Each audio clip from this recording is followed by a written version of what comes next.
Episode 47. Dalam pelukan waktu, kehamilan Nia terus berjalan, hari demi hari, membawa perubahan yang tak hanya terasa di tubuhnya, tapi juga di hati mereka berdua. Memasuki trimester awal, Nia masih sama seperti sebelumnya, rewel, mudah cemburu, dan air matanya selalu datang tanpa aba-aba. Hal sepele bisa berubah menjadi badai kecil. Albi pulang sedikit terlambat saja, meski sudah berlari melawan waktu. Tetap dianggap salah. Nia akan menangis, kadang marah, kadang hanya terdiam dengan mata berkaca-kaca. Dan Albi memilih diam dan memeluk. Kali ini ia tidak ingin mengulang kesalahan lama. Saat kehamilan pertama dulu, ia terlalu sibuk untuk berkata tidak boleh makan ini dan itu. Terlalu banyak larangan. Sekarang tidak. Ia ingin memberikan segalanya, tanpa batas, tanpa hitung-hitungan.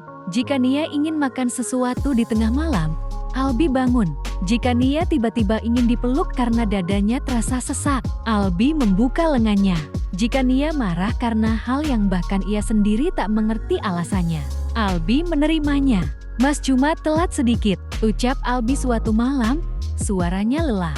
"Tetap telat," jawab Nia sambil menangis. Albi tak membela diri. Ia hanya mengusap punggung istrinya, membiarkan air mata itu jatuh di dadanya. Karena ia tahu, ini bukan tentang waktu, ini tentang hormon yang tidak stabil.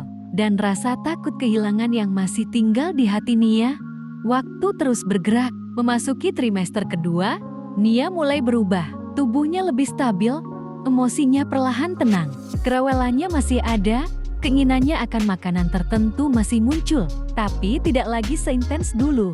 Kini hari-harinya lebih banyak di rumah, berolahraga ringan, makan teratur, mengikuti semua anjuran suaminya dengan patuh.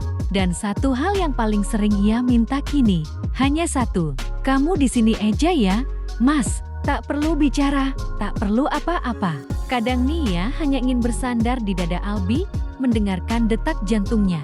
Kadang ia menarik tangan Albi agar berbaring di sampingnya, menonton drama kesukaannya.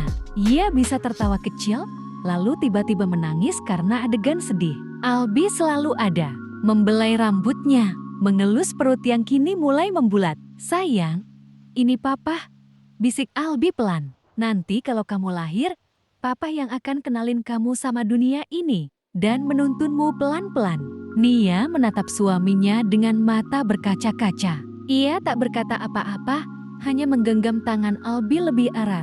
Dalam diam itu, ia merasa aman, perasaan yang dulu begitu sulit ia dapatkan. Malam-malam mereka kini dipenuhi obrolan ringan, tentang masa depan, tentang rumah yang lebih ramai, tentang suara tangis kecil yang kelak akan mengisi setiap sudut. Mereka sepakat tidak ingin tahu jenis kelamin bayi itu. "Biar jadi kejutan," ucap Nia sambil tersenyum.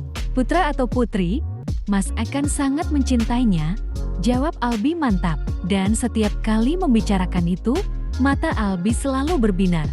Ia tak sabar menunggu hari ketika cinta mereka menjelma menjadi kehidupan kecil yang akan mereka lindungi bersama. Namun di balik kebahagiaan yang begitu hangat, semesta seolah selalu masih menyiapkan satu bisikan pelan, bahwa cinta yang besar terkadang datang bersama ujian yang besar pula.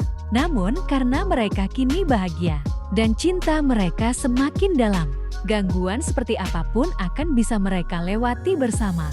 Bersambung.